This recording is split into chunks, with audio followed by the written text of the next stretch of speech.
Salam kudus, shalom bagi kita semua pendengar bersahabat Pro 1 RRI Banten, kanal informasi dan inspirasi. Sukacita sekali rasanya untuk kali pertama saya, Sitam Panjo, dapat menyapa Anda di frekuensi kesayangan kita dalam acara kerohanian Kristen saat ini. Hari ini kita diingatkan kembali bahwa pengetahuan akan jaminan kepastian keselamatan kekal yang tertulis dalam Alkitab adalah hal yang sangat penting yang kita butuhkan dalam menjalani hidup. Oleh karena itu, mari kita tinggalkan sejenak segala kekhawatiran kita dan biarkan firman Tuhan yang menuntun serta menerangi langkah kita hari ini. Selamat mendengarkan. Efesus 1 ayat 13-14. Di dalam Dia kamu juga, karena kamu telah mendengar firman kebenaran, yaitu Injil keselamatanmu. Di dalam Dia kamu juga, ketika kamu percaya, dimeteraikan Roh Kudus yang dijanjikannya itu. Dan Roh Kudus itu adalah jaminan bagian kita sampai kita memperoleh seluruhnya, yaitu penebusan yang menjadikan kita milik Allah untuk memuji kemuliaan-Nya. Keselamatan orang percaya di dalam Kristus adalah pastinya Tuhan, karena berdasarkan karya Kristus dan bukan usaha manusia. Saudara-saudara terkasih, salah satu pergumulan terbesar orang percaya adalah pertanyaan ini. Pertama, apakah saya benar-benar sudah selamat atau masih berusaha untuk selamat? Kedua, kalau saya jatuh dalam dosa, apakah keselamatan saya bisa hilang? Dan ketiga, bagaimana saya bisa yakin pasti masuk surga? Banyak orang hidup dalam ketakutan rohani, takut ditolak Tuhan, takut kehilangan keselamatan, takut belum cukup baik, takut tidak sanggup bertahan sampai akhir. Padahal Alkitab mengajarkan sesuatu yang sangat jelas, bahwa keselamatan kita sebagai gereja tubuh Kristus berdiri di atas karya Kristus yang sempurna, bukan pada kestabilan hidup manusia. Karya salib telah mengampuni seluruh dosa kita tanpa terkecuali, dan itu sekali untuk selamanya. Hari ini kita akan melihat hikmat Allah tentang dasar kepastian keselamatan. Siapakah yang menjamin keselamatan? Mengapa keselamatan tidak bisa hilang? Dan bagaimana hidup sebagai orang yang sudah pasti diselamatkan? Pertama, kepastian keselamatan dimulai dari Injil yang benar, bukan Injil yang campur aduk. 1 Korintus 15 ayat 3-4. Paulus berkata, Kristus mati karena segala dosa-dosa kita, dikuburkan dan dibangkitkan pada hari ketiga. Inilah Injil anugerah dan atau kasih karunia Allah untuk kita sebagai gereja tubuh Kristus. Perhatikan dengan seksama. Kata sozo dalam bahasa Yunani berarti diselamatkan, atau artinya menyelamatkan, membebaskan, melepaskan dari kebinasaan. Dalam surat-surat Rasul Paulus, keselamatan bukan proses mempertahankan diri melalui perbuatan, tetapi hasil karya Kristus di kayu salib yang telah mengampuni segala dosa kita yang kita terima melalui iman saja. Bayangkan seseorang tenggelam di laut, ada dua kemungkinan. Orang itu disuruh berenang sendiri ke pantai, atau penjaga pantai mengangkatnya ke kapal penyelamat. Keselamatan menurut agama-agama dunia adalah berenanglah sekuat mungkin. Tetapi Injil anugerah berkata, Kristus mengangkat engkau sepenuhnya. Karena itu, kepastian keselamatan tidak bergantung pada kuatnya pegangan kita kepada Kristus, tetapi pada kuatnya pegangan Kristus kepada kita. Kita dapat membaca dalam Yohanes 10 ayat 28, dan aku memberikan hidup yang kekal kepada mereka, dan mereka pasti tidak akan binasa sampai selama-lamanya, dan seorang pun tidak akan merebut mereka dari tanganku. Yang kedua, keselamatan berdasarkan anugerah atau kasih karunia, bukan usaha manusia. Dalam Efesus 2 ayat 8 dan 9 mengatakan, sebab karena kasih karunia kamu diselamatkan oleh iman, itu bukan hasil usahamu. Kata kasih karunia atau charis dalam bahasa Yunani, yang berarti pemberian cuma-cuma atau kemurahan tanpa kelayakan. Jika keselamatan diberikan oleh anugerah, maka keselamatan tidak dipertahankan oleh usaha manusia. Kalau keselamatan bisa hilang karena kegagalan manusia, berarti keselamatan sejak awal memang sebenarnya bergantung pada manusia. Tetapi Paulus menolak itu. Penjelasan standar buat gereja, kepastian keselamatan dalam Yesus sekali untuk selamanya. Dalam Roma 5 ayat yang pertama dan ayat 8-10, kita telah dibenarkan karena iman. Kata telah menunjukkan tindakan selesai, usai, finish. Ketika seorang anak lahir dalam keluarga, apakah ketika dia gagal, dia berhenti menjadi anak? Tentu saja jawabannya tidak.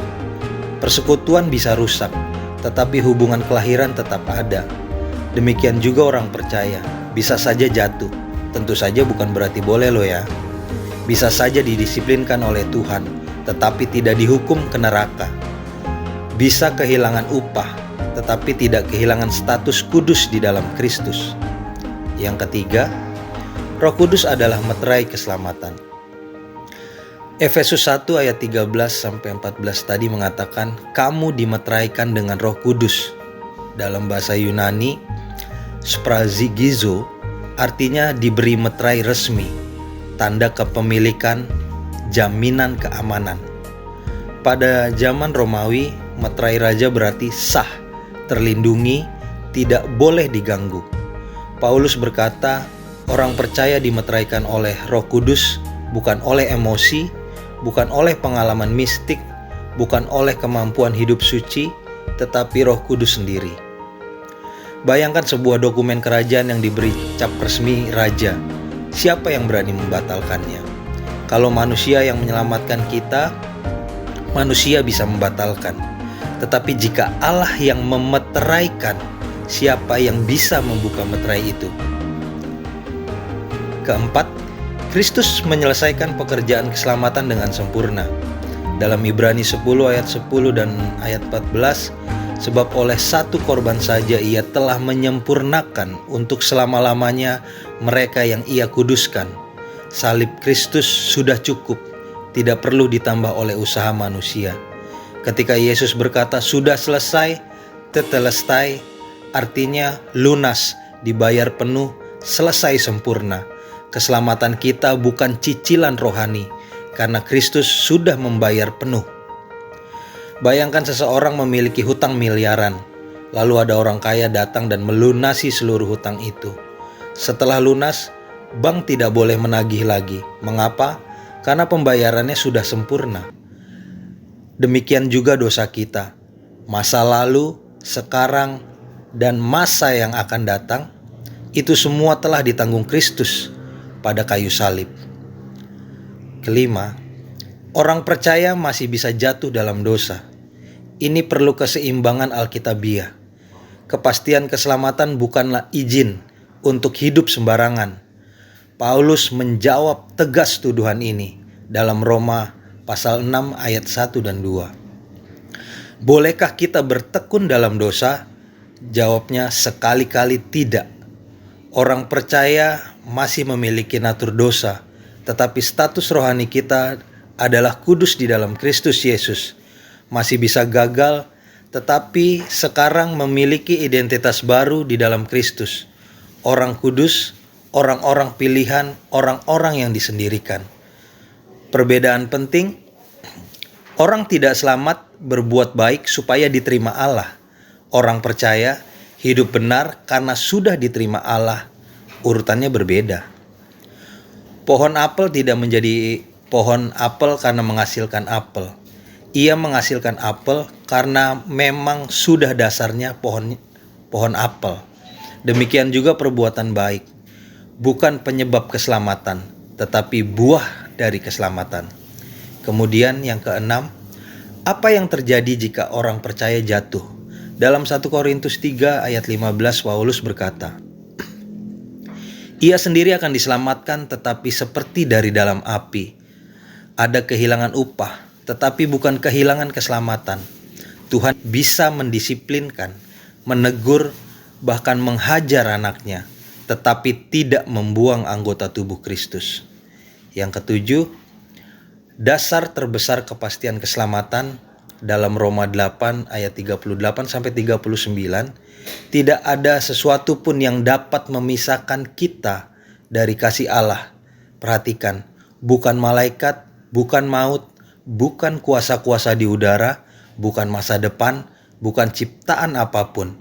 Kalau apapun tidak bisa memisahkan, maka orang percaya sejati tidak bisa terlepas dari Kristus, karena keselamatan dijaga oleh Allah sendiri. Penutup, saudara-saudara, kepastian keselamatan bukan kesombongan rohani. Kepastian keselamatan adalah menghormati kecukupan salib Kristus, percaya kepada janji Allah, berdiri di atas Injil anugerah. Jika keselamatan bisa hilang, maka salib belum cukup, darah Kristus belum sempurna, dan manusia yang masih menjadi penentu akhir. Tetapi Paulus mengajarkan dalam Filipi ayat 1, pasal 1 ayat ke-6, ia yang memulai pekerjaan yang baik di antara kamu akan meneruskannya sampai selesai. Hari ini pertanyaannya bukan apakah saya cukup baik, tetapi apakah saya percaya kepada Injil Kristus. Keselamatan ada di dalam Kristus, kematiannya, penguburannya, kebangkitannya, dan siapa yang percaya kepada Injil anugerah dimeteraikan oleh Roh Kudus, dibenarkan oleh iman, dan memiliki kepastian keselamatan di dalam Kristus. Kepastian keselamatan berdiri di atas Injil kasih karunia Allah, karya salib Kristus yang sempurna. Segala dosa sudah selesai diampuni Tuhan di atas kayu salib, dan oleh darahnya sendiri dihapuskannya dosa itu. Pembenaran hanya oleh iman, bukan perbuatan manusia. Meterai Roh Kudus adalah jaminan kekal janji Allah yang tidak gagal karena Allah bukanlah manusia. Efesus 1 ayat 13. Di dalam Dia kamu juga, karena kamu telah mendengar firman kebenaran, yaitu Injil keselamatanmu. Di dalam Dia kamu juga, ketika kamu percaya, dimeteraikan dengan Roh Kudus yang dijanjikannya itu. Dan Roh Kudus itu adalah jaminan bagian kita sampai kita memperoleh seluruhnya, yaitu penebusan yang menjadikan kita milik Allah untuk memuji kemuliaan-Nya. Terima kasih. Shalom bagi kita semua pendengar bersahabat Pro 1 RRI Banten, kanal informasi dan inspirasi. Kiranya kabar berita sukacita Injil ini kita terima dengan mengatakan amin. Shalom.